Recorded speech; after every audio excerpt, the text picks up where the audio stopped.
નમસ્કાર દર્શક મિત્રો, હું છું રૂપલ લુણીચિયા. સંપૂર્ણ ન્યૂઝમાં આપનું સ્વાગત છે.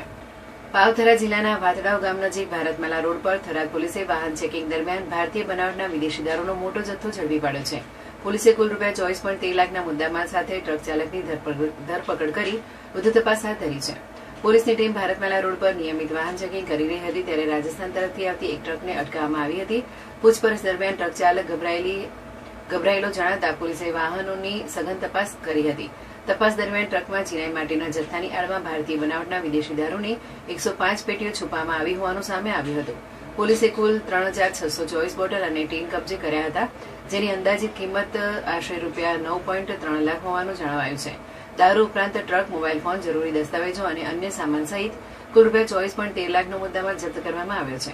પોલીસે રાજસ્થાનના બાડમેર જિલ્લાના જોર્ડન તાલુકાના બુઢારૂપણ ગામના રહેવાસી ટ્રક ચાલક મંગુ ખાન, સખી ખાન, જલાલ ખાન તેલીની ધરપકડ કરી છે.